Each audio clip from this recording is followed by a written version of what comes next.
Wasn't it somebody's job to remind me about that? Or is it just my job to remember to do it? All right, so step number one in mastering the listing consultation is confirming the appointment. You're going to do this the night before. And just like the pre-listing package, you are not going to do it yourself. You're going to have somebody else who's not you make this phone call for you. Why is that?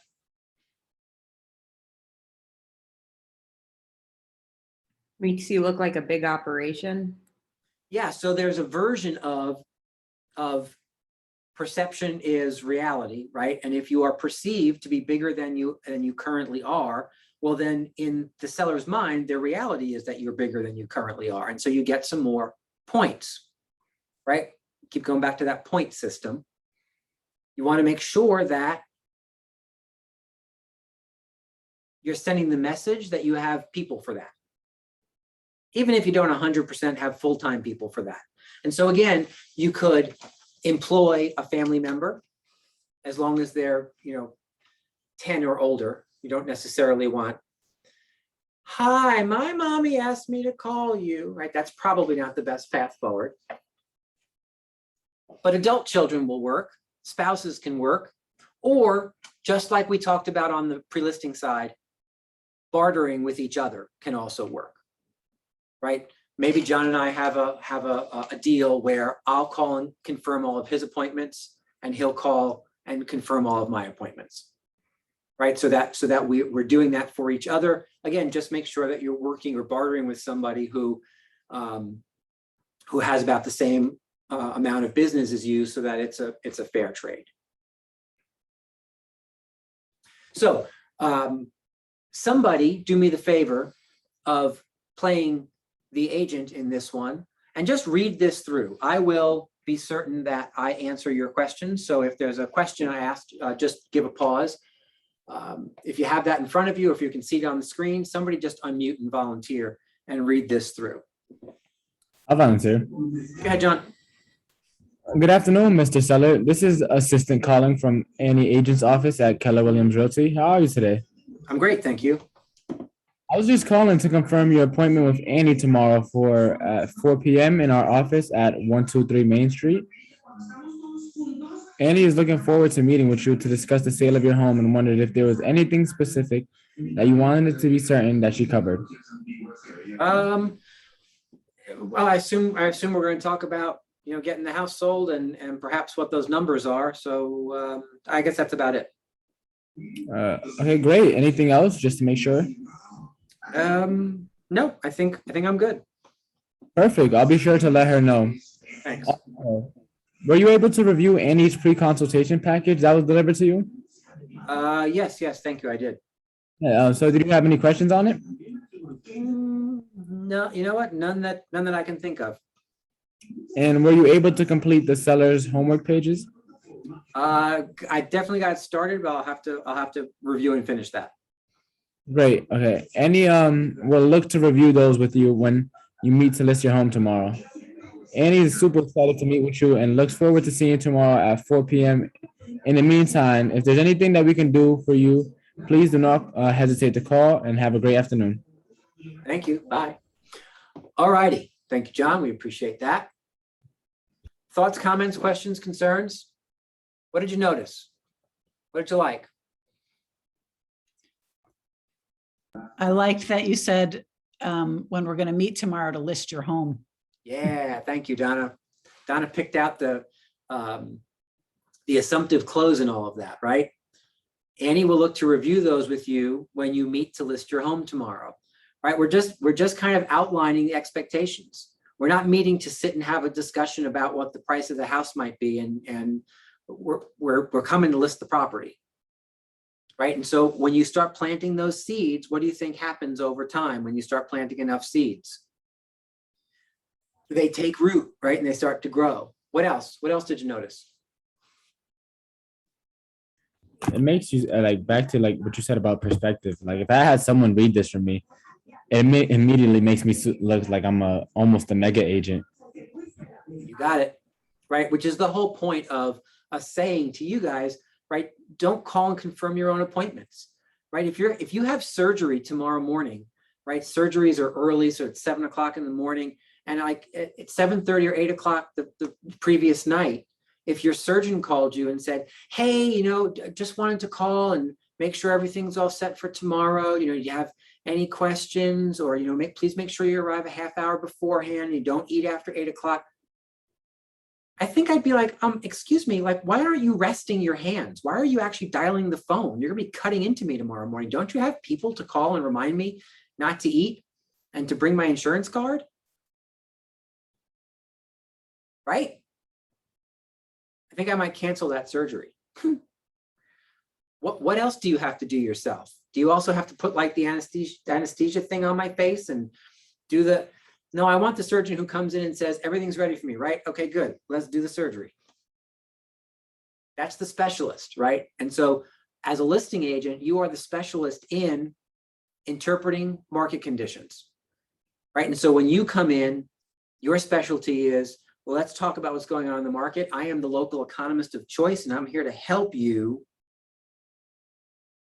make the best decision possible to get the most bang for the equity in your house. Anything else? What else do you notice?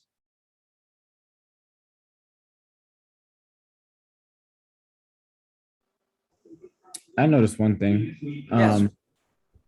Yeah, I was on one of the Zoom calls, like the early bird talking real estate Zoom calls, and they're the like topic at hand today was like S personalities on a dish profile, and it was talking about S is like security, like the like the reassurance, and I would say like this like script would fit perfectly for if the seller was an S personality. Right. And so I love, John, that you brought up behavioral styles, right? And so if you know the DISC, the S personality likes stability and security. And so calling the night before gives them the security that this appointment's going to go the way they hoped, and it's going to happen, and no one's going to be late and all that stuff.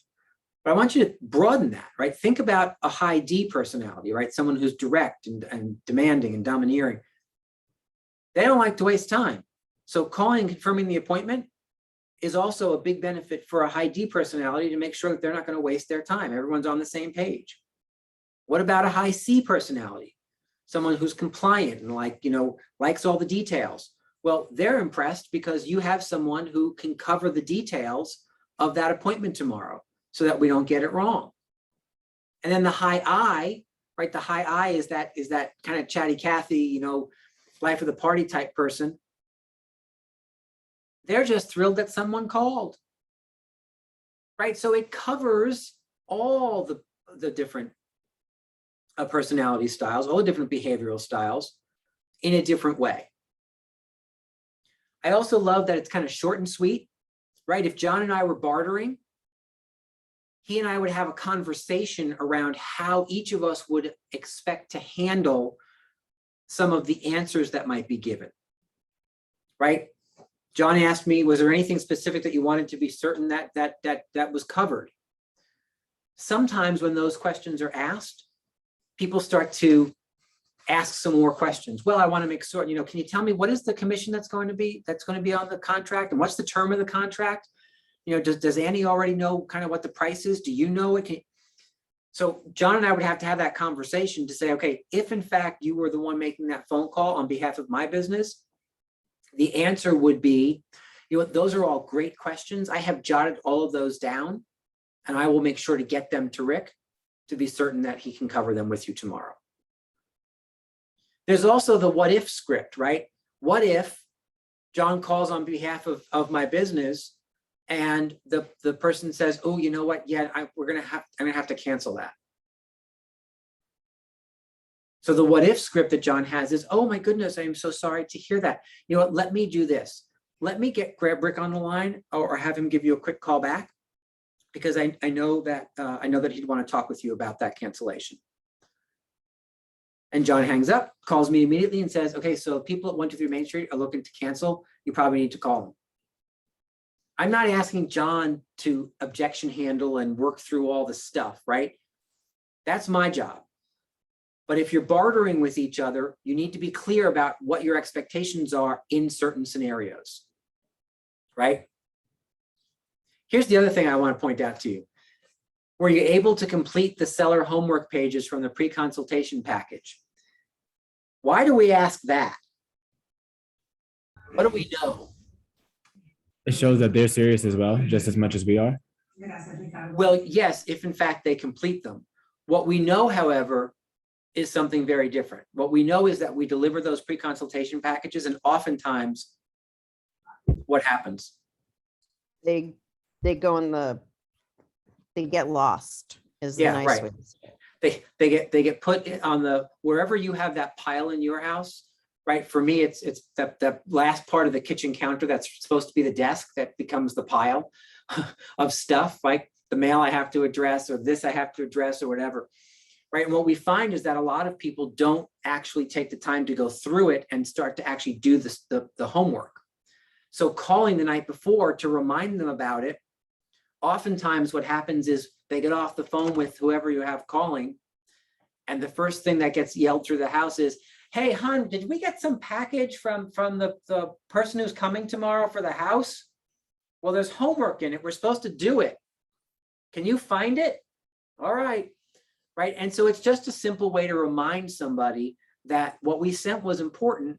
We have an expectation that you'll review it and then do those seller homework pages, right? Without the reminder the night before, I found that a lot of times I would show up and the seller homework wasn't as done as I had wanted, especially when part of my seller homework, if you remember, was make me 2 copies of the key, right? And so that night before reminder dives them back into the seller homework pages and actually produces it when you have the appointment the next evening.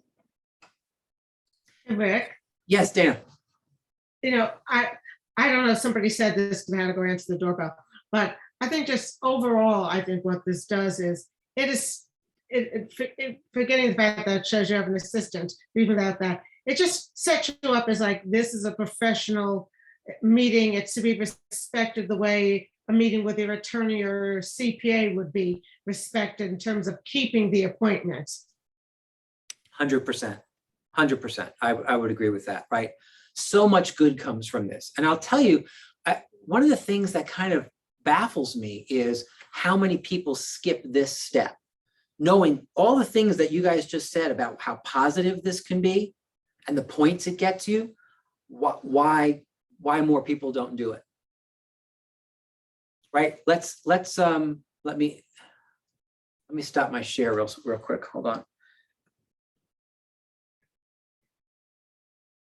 We've covered 3 things so far that a huge majority of your competitors don't do as listing agents. Number 1, prepare and deliver a powerful pre-listing consultation package. Number 2, ask for the appointment, for the second appointment, to be in the office. And now number 3, have someone else confirm the appointment the night before. And I want to keep pointing these things out to you because if you're newer in the business, those things should give you confidence that you are able to go and win business from more experienced real estate agents.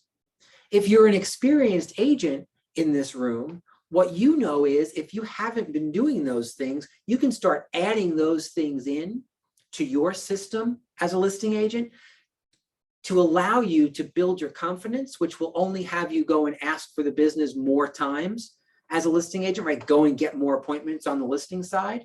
And you may also start to see results changes. And what I mean by that is you may be hired more than your current results show because you're doing more things and just gaining more points. You're gathering more of those points that allow you to be the one and get the yes said.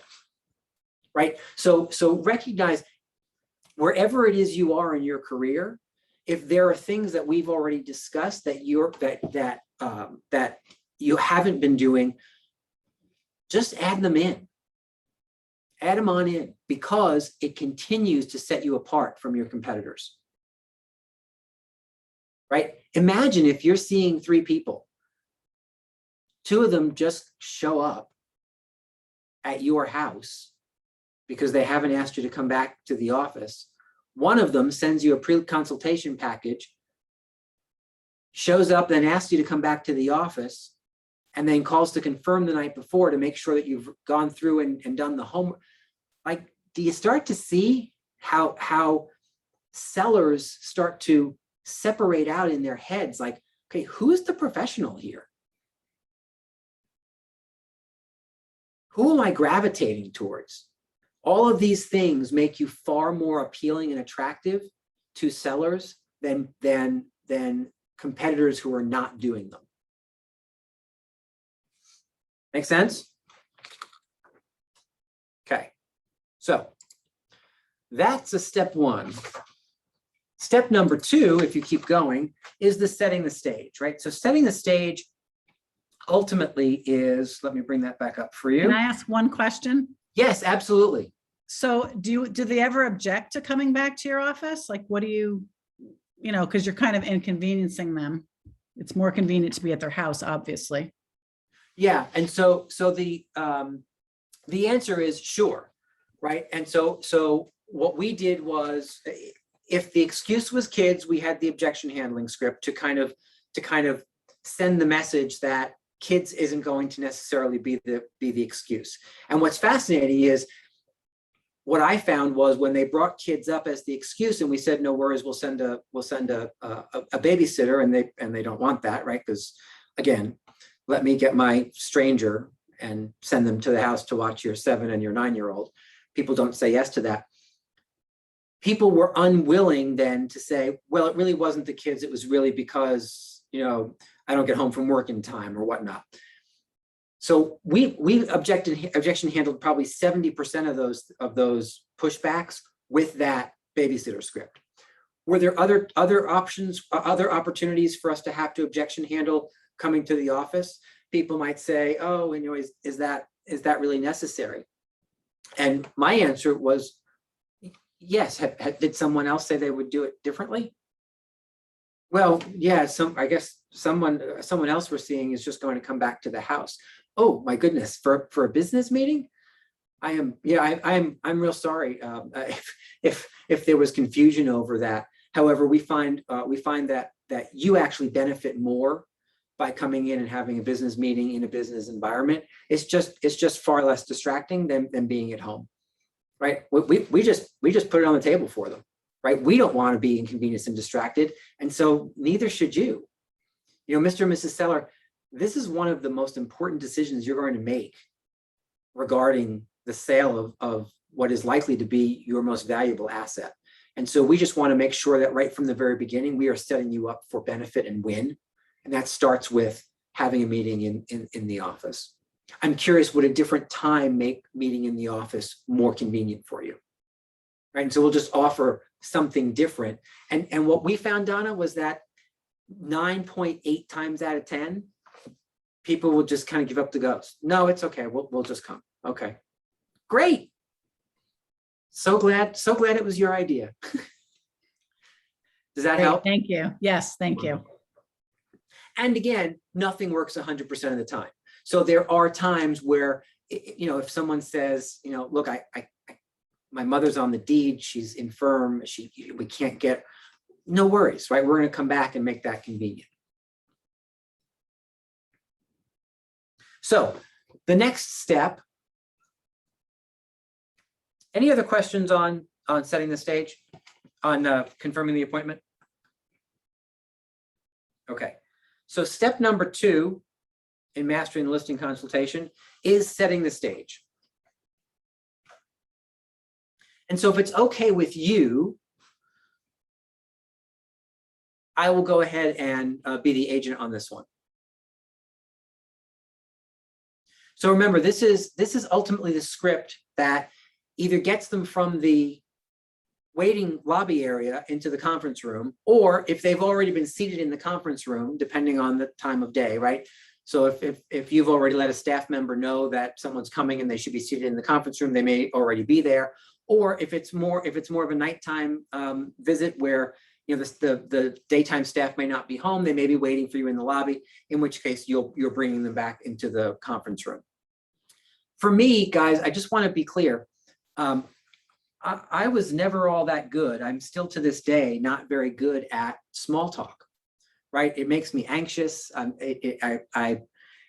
always fumbling around in my head for something smart or interesting or funny to say, right? And so I don't like small talk, which is why scripts are such a benefit, because I never had to figure out what I had to say.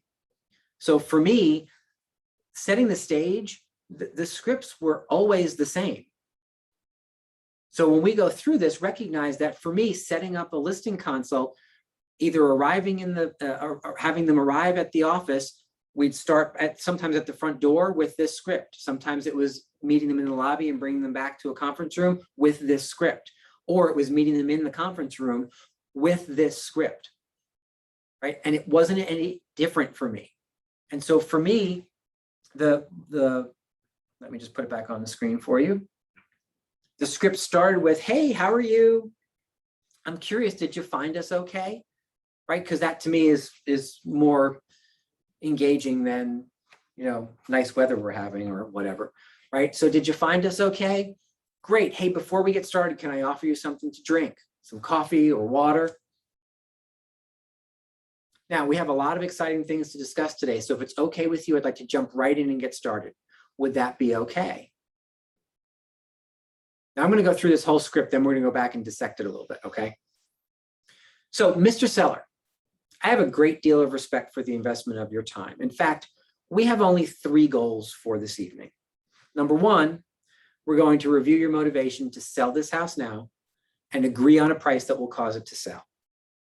Number 2, we'll take a moment and I'll answer any questions that you may have. And number 3, we'll decide tonight whether you want to hire me. Does that make sense?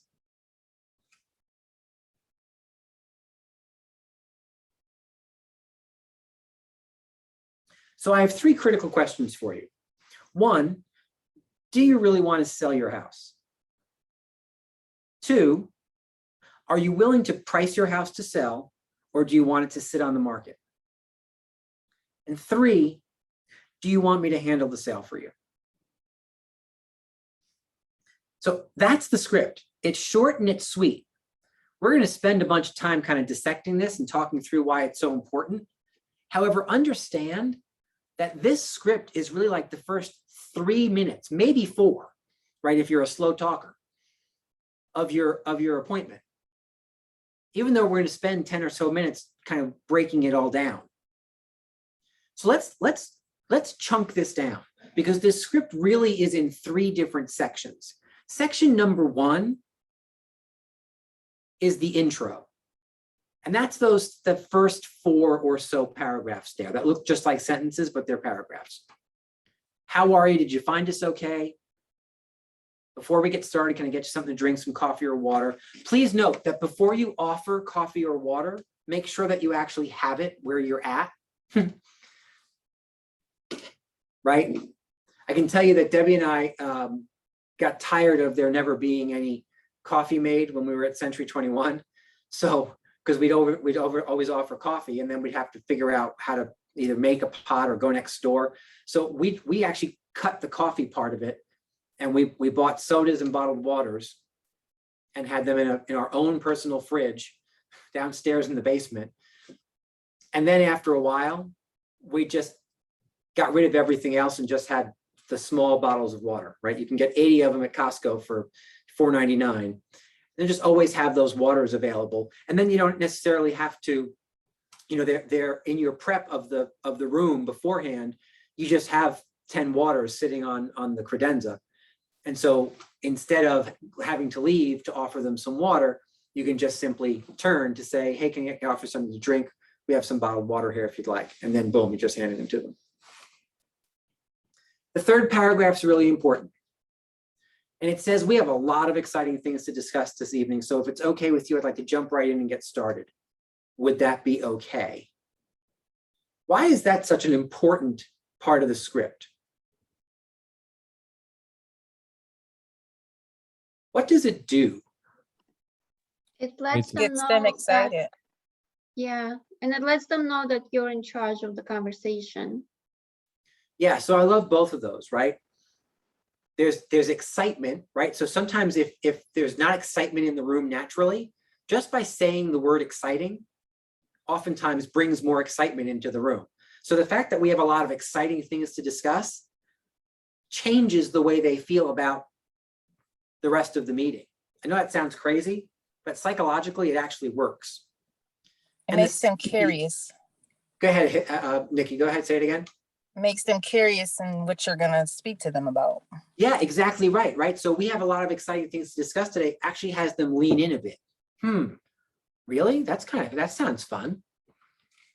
And it does, It also like turns off, in a way, turns off the spigot of small talk, so you don't get bogged down in that.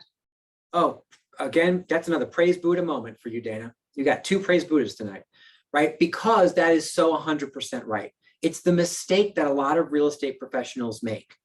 They think that creating rapport with someone when they walk in means doing this dance of all this personal yippity yap. When think about it, creating business rapport for most people could well be, hey, I left my kids with a babysitter at $25 an hour. I think I'd like to get home as quickly as possible. Right? You asked them to come in, they said yes. Now we need to make sure that people recognize that they're not going to be there for 5 hours or for 3 hours or even for 2 hours. This is like a 30 to 45-minute conversation. You're in, you're out, you sign, you're done. And so showing them right from the beginning that we're going to set that business rapport by saying, if it's okay with you, we'd like to jump right in. And then the most important part of the script is that last little phrase. Because when we ask permission, it's a question. And what do we know about questions? Julie just gave us the answer to that. We retain control when we ask the questions, right? However, what does it look like we're doing? It looks as though we're ceding control of how the conversation goes with that short little, would that be okay?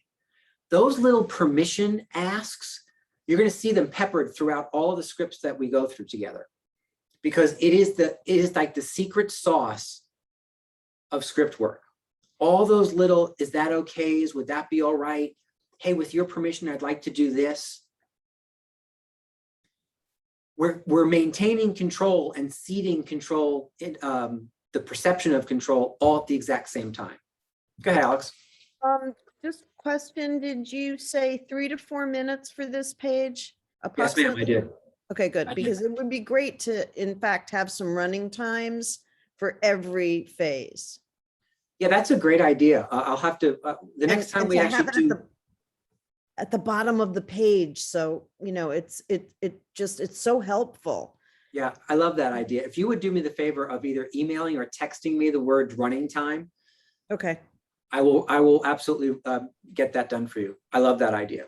oh, thank you. And then, of course, for me, I spent a lot of years trying to figure out how to convey certain things in conversations I was having, like the fact that I have a great deal of respect for the investment of people's time. And what I finally figured out by listening to people way smarter than me was that when you want to convey something, just say it. So that's that 4th line there, right? That 4th line is that idea of, you know what, Mr. and Mrs. Seller, I have a great deal of respect for the investment of your time. There's no reason to beat around the bush. Just tell them you have a great deal of respect for the investment of your time. And then you're clear. You don't have to worry about, did they get my implied investment of time thing? And then it pivots right into the fact that we have an agenda for this evening. So that first little piece is really the intro. The second piece in the middle of the page here, this first 1, 2, 3, this is your agenda. We have only 3 goals for this evening. 1, we're going to review your motivation to sell the house and agree on a price that will cause it to do so. 2, we'll take a moment and answer any questions you may have. How long are we going to take? Please note, Moment. this doesn't say, number two, we'll take all the time in the world and I'll answer any questions you may have. We'll take the next 3 or 4 hours to answer every question you may have. Remember, you're always planting seeds. And so the fact that we sent a pre-consultation package ahead of time allows them to recognize that many of the questions that they thought they might have already been covered in that document. And we'll take a moment to answer any questions you may have. This doesn't say, number two, please note, I will not be entertaining questions this evening, right? That's not what that says. And that's not the idea of it. The idea of it is to limit the questions. And when you put parameters around things and limit the time frame, people get specific with the things that are then important to them. Make sense?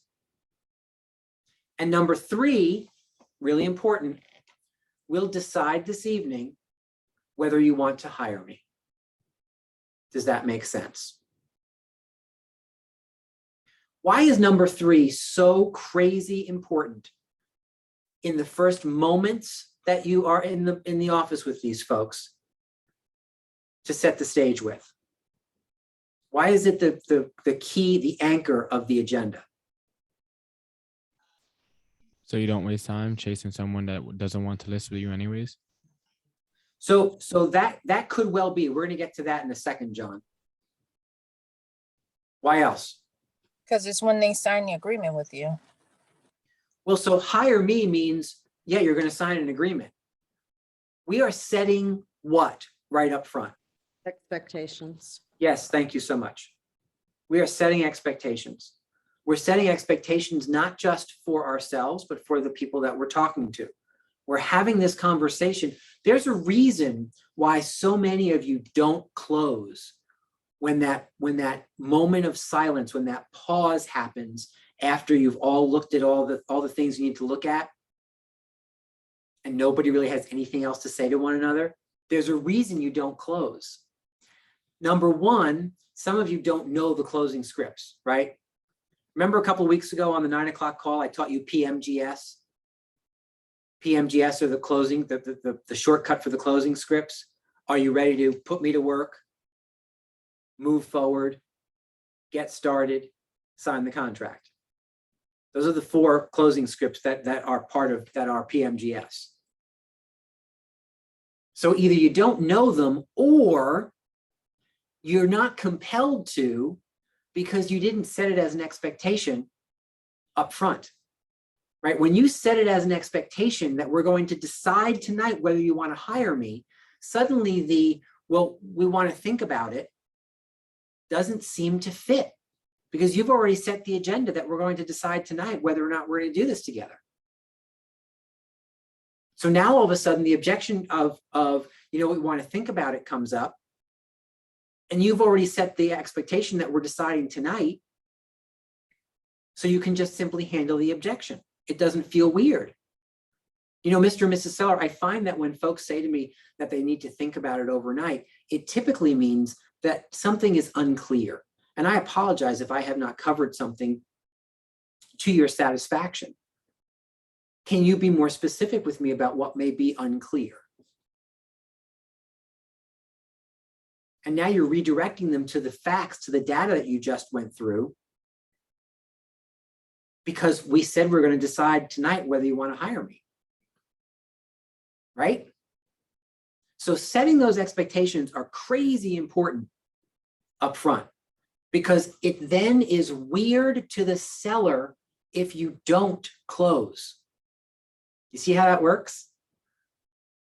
When you set the expectation up front and then you don't do it, it's weird to them that you're not doing it, which makes it incumbent upon you. So again, setting the expectation for them, but then you're also setting yourself up for success, because when you set the expectation and then you don't do it, you should feel weird that you're not doing it, when most of you feel weird by doing it, by asking for the business, by closing. So this just reverses the psychology in your head around what that looks like. Move forward. The M in PMGS is move forward. So Each of them starts with, are you ready to put me to work? Are you ready to move forward? Are you ready to get started? Are you ready to sign the contract?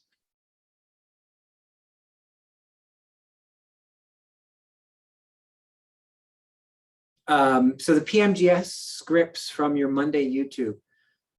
No, I don't know that I can. I'll find them. That is what it is. It's put me to work, move forward, get started, and yeah, that's perfect. So there's the agenda, right? Motivation, agree on a number. Please note the language as well. We will agree on a price that will what? Cause your home to sell. Guys, let's be clear about something. There is only one thing that causes a property to sell. And it has nothing to do with the agent. It has nothing to do with the photos, with the market, it has everything to do with price, right? That's what causes a home to sell.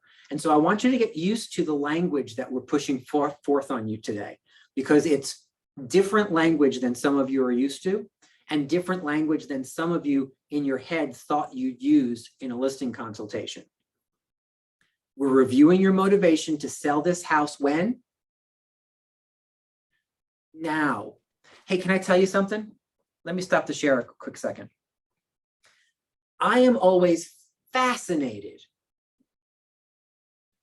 which sometimes is code for really frustrated, but I am fascinated when I ask the question of a room full of real estate professionals, how long does it take to sell a house? The number one answer, even in a market that is moving as quickly as ours, the number one answer historically is 60 to 90 days. That's the number one answer I get. How long does it take to sell a house? 60 to 90 days. Would it surprise you to know that I have a slightly different answer to that? My answer to how long does it take to sell a house is max 2 weeks. Max 2 weeks. And that's not because of the last 18 months of our market. I've been saying that for the last 15 years. Max 2 weeks.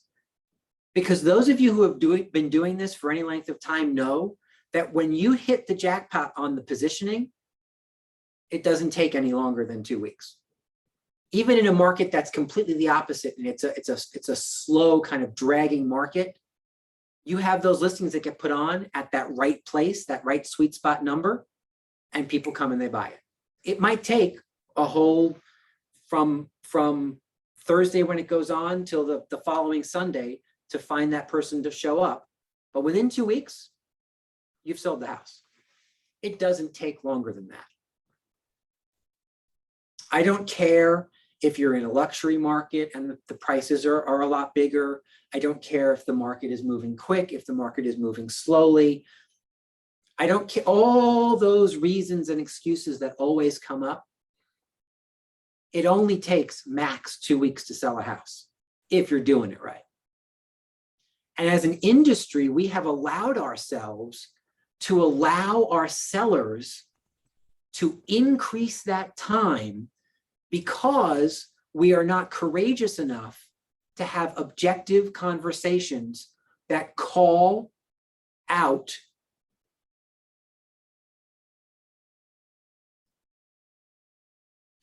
I'm looking for the right word. Inaccurate interpretations of current market conditions. Inaccurate is the word I'm going to choose to use, right? There are a lot of other words that we could substitute in there, and we'll just agree that inaccurate will serve our purpose, right? And that's inaccurate on our side, on their side, on everybody's side. And instead of being firm about, are you certain that really gets the job done? Do you know the difference between competition and negotiation? I'm curious, Mr. and Mrs. Seller, are you aware of what happens to homes that are on the market for more than 2 weeks? I'm curious, is the goal to put as much money in your pocket or to hire the least expensive realtor? I'm curious, is the goal to put as much money in your pocket or or be right about the list price? right? Are we talking about gross or net? There's so many different conversations that we can have, and I'll go through them with you when we do our objection handling, right? But all of those things start to come up as assists to help point people in the right direction. Because as an industry, we don't do that, and we nod our heads too quickly because we think that by being firm with sellers, somehow the sellers are going to say, well, you're too firm, I'm going to list with somebody else. When the secret to our industry is that what sellers are looking for is for you to be clear and firm about the market conditions with them. That's the secret. They want you to be the thing that so many of you are so afraid to be, thinking that it's the opposite. When you show up and you're like, bing, bam, boom, here's the market conditions. What are your thoughts? Let's talk about that. What are your goals? Let's confirm your motivation. Let's get this job done. Sign here. When you show up that way, that's when they know you're the one. Because everybody else is like, well, you know, it could be this, or it could be 10,000 higher. What do you think? What do you want? What do you want? That's like being rolled into surgery and the doctor saying, can you just point me in the direction of where I have to cut? You know, as a matter of fact, why don't I just give you the magic marker and you mark where I'm supposed to cut for this surgery? Excuse me? How the hell do I know? Right? You're ceding control, and because you think it's what they want, you're actually ceding getting hired a lot of times. You're always modeling behavior. Sellers want that person who comes in and just educates them and gives them the opportunity to position their home in such a way that they get a fast, strong offer or more, and then just bring it to closing. Here's the other thing sellers are looking for. They're looking for you to come in and just be the one. So they, in their mind, they're thinking, oh, thank God this Donna Doyle showed up because we don't have to go and sit through 3 more of these. Do you really think sellers want to hear the same crap that we talk, oh, blah, blah, blah, over and over and over again? They do it because as an industry, we have convinced sellers that agents will show up with different prices and different numbers because somehow they magically can make something different happen from the same set of data. Your job is to show up first and help them recognize that by using one set of data, you know, the facts, we can all agree to disagree on how we're interpreting the facts, but the facts are just the facts. You could parade 19 other people in here. The facts are still the facts about your neighborhood, your market conditions, your home, your comps. They're just facts. Why, Mr. and Mrs. Seller, would you cede control over the positioning of your most valuable asset to somebody who doesn't own that asset? Those are decisions you can make, and only you. Right? Alex, and then John. Actually, this was in reference to how long it takes to sell a house. So I will just tell you guys that a FSBO that I've been kind of courting, or have been courting, in fact, put their house on Zillow on Thursday. Just had drive-by signs for a few weeks before that. Put their house on Zillow on Thursday, had an open house on Saturday, and an offer and a signed binder yesterday. So, and no agent, I mean, FSBO. Yeah, this is the market that for sale by owners can succeed in. Absolutely. Absolutely.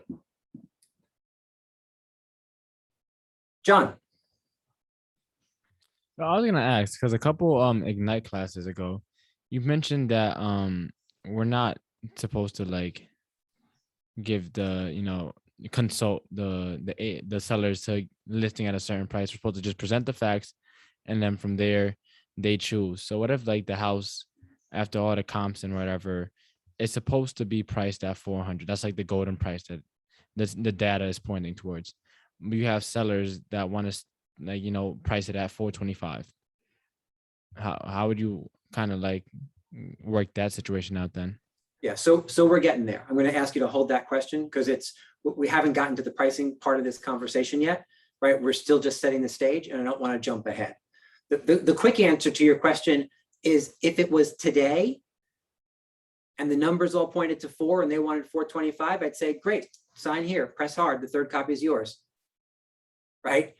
Because in today's market, a $25,000 increase at a $400,000 price point, it's not enough to argue about, and they'll probably get it, right? So markets being what markets are, that's not normally the case, right? We still happen to be in a hyper fast market where inflation or hyperinflation of pricing is still kind of the norm. But we're going to get to that. We may not get to it today, but certainly by tomorrow, we're going to spend a good hour on pricing and going through all of that, plus objection handlers for what happens if the scripts don't magically point people to the right decision, right?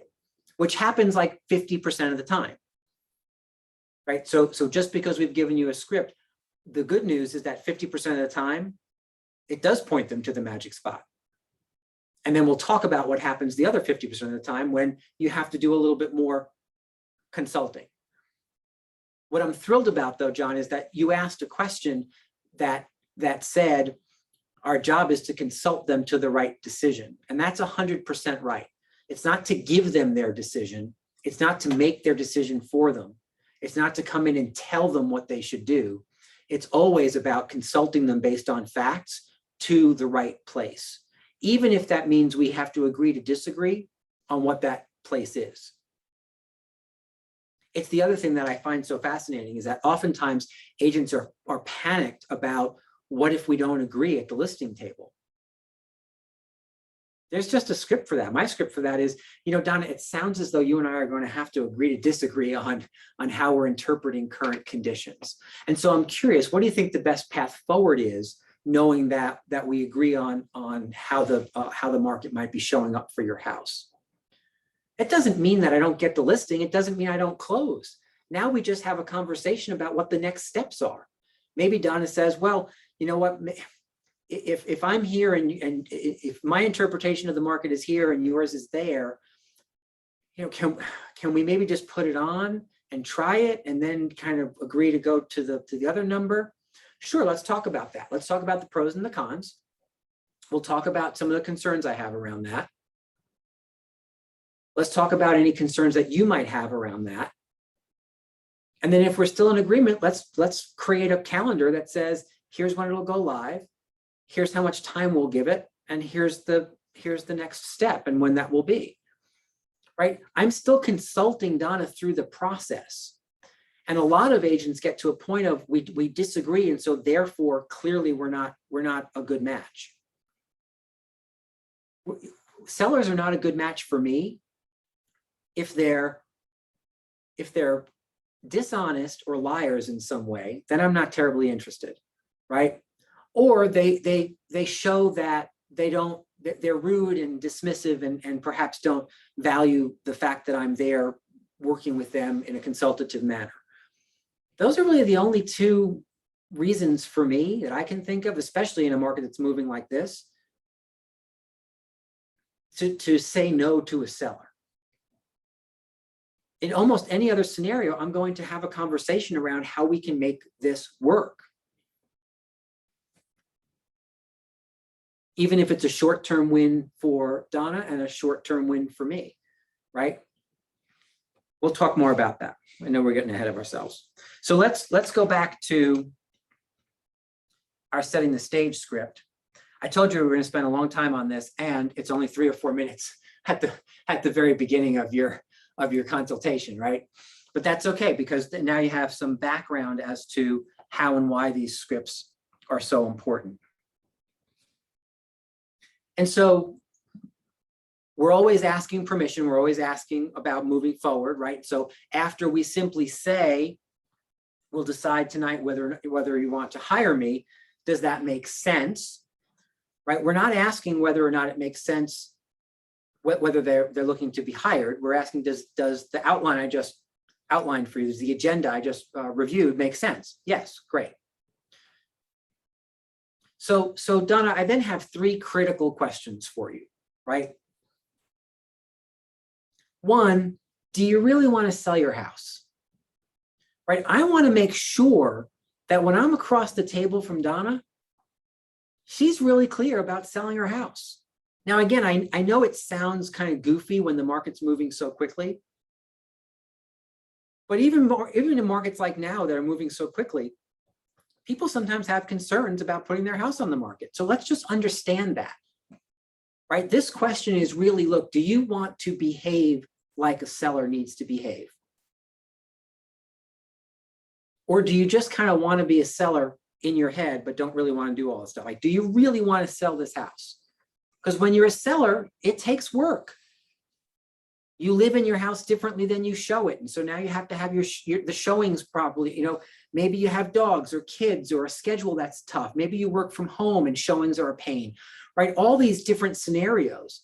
So we want to make sure, look, do you really want to sell your house? Agents don't ask that question because they live in fear of someone saying, no, I don't really. Guys, if they don't really want to sell their house, it will come out sooner or later. I think I'd rather know right now before I spent time, effort, and money on the project, rather than 3 weeks later when I have 16 offers and we're trying, and then Donna says to me, you know what, I was afraid of this. I didn't really want to sell this house anyway. And now this is just all way too much. Anybody ever have that happen? It's happened to me. Whether there's a ton of offers or no offers or whatever, 3 weeks in, that seems to be that magic moment. 3 weeks in, everyone's like, this is not what I was expecting. I'd rather just tell them right up front, look, being a seller, having your house on the market is a massive pain. Those were some of my scripts. We will do everything we can to mitigate some of that inconvenience. However, just know that you raising your hand saying, I'd like to sell my house, and having to keep it show quality and arrange showings and be gone for showings and get the dogs out and keep the kids clean, rooms clean, it's a pain. To me, I used it as part of my scripting to help people understand, to say things like, Donna, knowing how much of a pain it is being a seller and having your house on the market, I'm curious, does it sound like an attractive benefit for us to work really hard in partnership to make sure you're making an excellent decision in terms of positioning so that you get great buyers fast that are willing to pay top dollar for your home? However, you don't have to have it sit on the market week after week after week after week. Right? So when you're using some of those conversations to help set the stage later for, look, let's make a really valid decision about where you're positioning your property. Because if you don't, now that whole it's a pain to be on the market thing, you're going to suffer week after week after week now. That's the last thing I want for you. I'm curious, do you want it for yourself?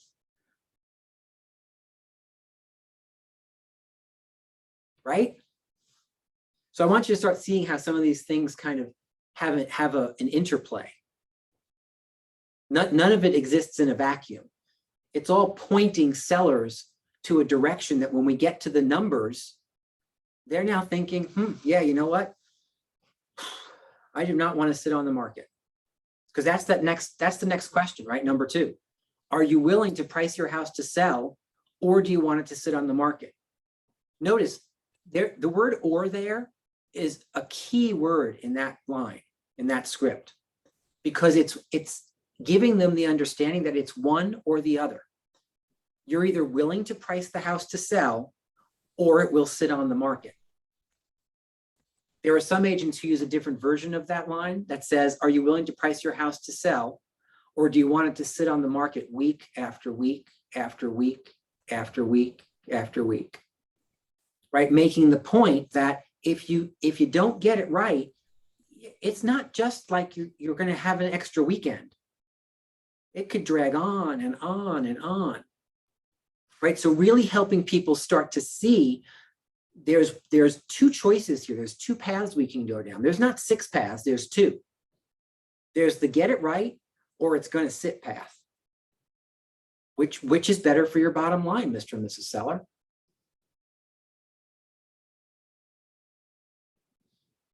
Alex, did you have a question or a comment? Sorry.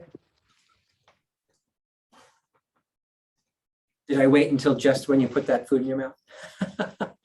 I had a quick question, Rick. Yes, sir. And we might probably go over this tomorrow, but I wanted to ask, so like, let's say we had a smart seller and we told them, you know, that we'll get their house to sell in 2 weeks. And then they state the average days on market in our local area. And it's higher than 2 weeks. Yeah, so a couple of things on John's question. Let me stop the share real quick. The first thing I want you to recognize is that all of our sellers, all of them are smarter than we typically give them credit for. And what I want you to be really clear about as you head into the world of being a listing agent is that the sellers that you're sitting down with, they know all the right answers. They are oftentimes unwilling to state those right answers or admit to those right answers.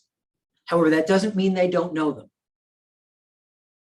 They review the same data that you're reviewing. They're not stupid people. They see the numbers. They see the realities. They don't like it sometimes, right? Sometimes they're elated by it. Oh my goodness, that's different than I thought. And sometimes they're less so. Oh, that's different than I thought. Either way, it doesn't matter. They know the right answers. The skill in having conversations consultatively is to always remember that they know the right answers and continue to ask questions to help coax those right answers out of them. Because the second you make the decision that the seller doesn't know the right answer or that they're not intelligent or smart, you start speaking differently to them and they pick up on that. You start to sound condescending.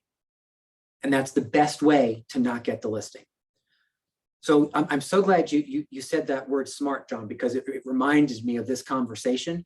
All of our sellers are smart and all of them know the right answers. It's our job to help guide them to accepting those answers or finding a workaround to those answers. Sometimes sellers withhold the right answers from us because they think somehow that we are adversarial in the conversation. They think that for some reason we're having a contentious battle here about someone being right and someone being wrong.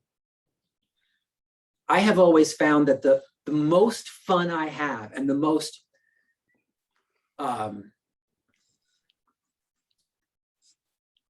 man, I can't think of the word. What's the word when you say something and Christmas, I can't think of it.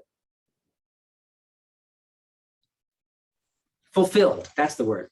The most fun and the most fulfilled that I feel in a conversation with a seller is when we get to the point of that seller recognizing that I'm on their side and it's okay if we disagree. And by them saying things like, I'm disappointed that the house isn't worth more, or, you know, I'm going to take a firm stand on that 425, even though the numbers here seem to indicate differently. When they start to say things like, even though the numbers seem to indicate differently, that's when I know I've done my job. Because I've created an environment where they understand and see the data for what it is and are willing to have a conversation with me around it. Too many times sellers keep their cards close because they somehow feel like if they say that they see that 400 is really the right space, that somehow like the real estate gods will force them to sell their house for less than what they think it should be worth. And what that says to me is that I haven't done a good enough job yet of creating a safe environment. I haven't done enough consultation to create that consultative space where they feel okay saying things like, yeah, I see what's happening here. It does not make me happy. It is not a path I think I want to go down. Because then I get to say, awesome, let's talk about that. Tell me what it is you see. Well, I see based on all of this that the likely number here is 400. I really wanted something like in the high 4s. Understood. So let's just talk about that. Let's talk about what the opportunities are. Let's go back to a market conditions graph that I just showed you and look at the pace of what's happening in the market. Could we get away with a number that's higher than what the data says? I don't know, let's talk about it. Right now we're approaching things from the same side of the table. We're partners in this conversation. Instead of a seller sitting, shining a spotlight on your forehead, waiting for the number that you think to magically appear somehow on your forehead, right? Again, it's what our industry has led us to. It's why people feel like they need to see 3 or 4 different realtors, because they feel like the number that shows up on the forehead after they shine the light long enough could be different. Because sometimes we have competitors who say words like, I can get you X. Please note, that is simply false. You can't get anybody anything that the market doesn't support. It's just false. The I can get yous out there, man, that's like slimy salesmanship.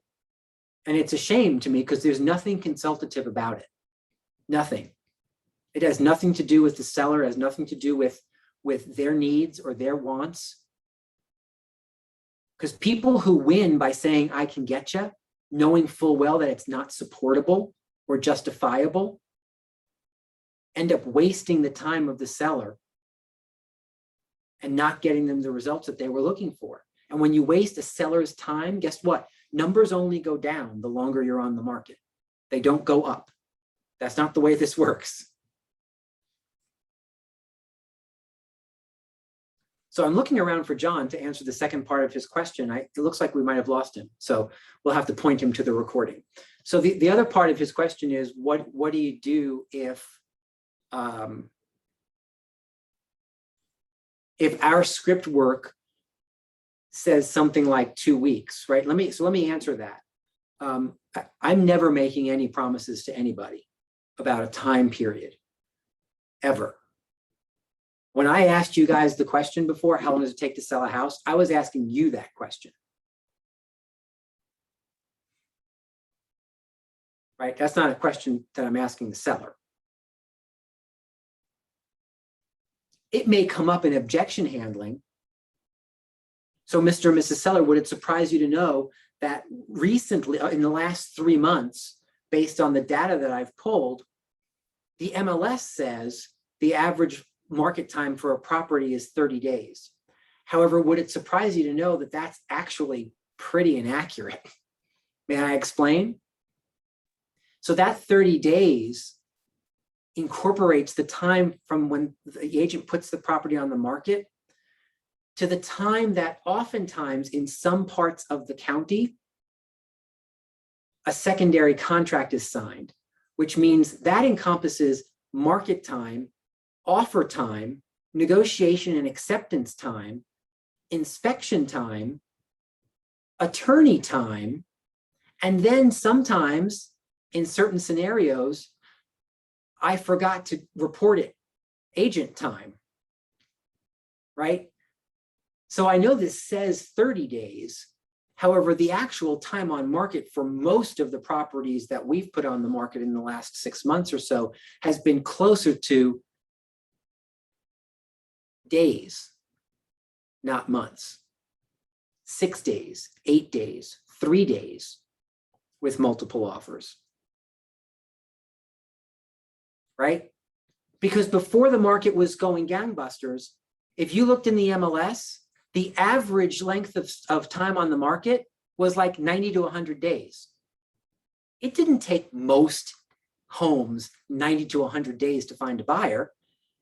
It took a lot of homes 30 or 40 days to find a buyer, and then all that other time gets built, right?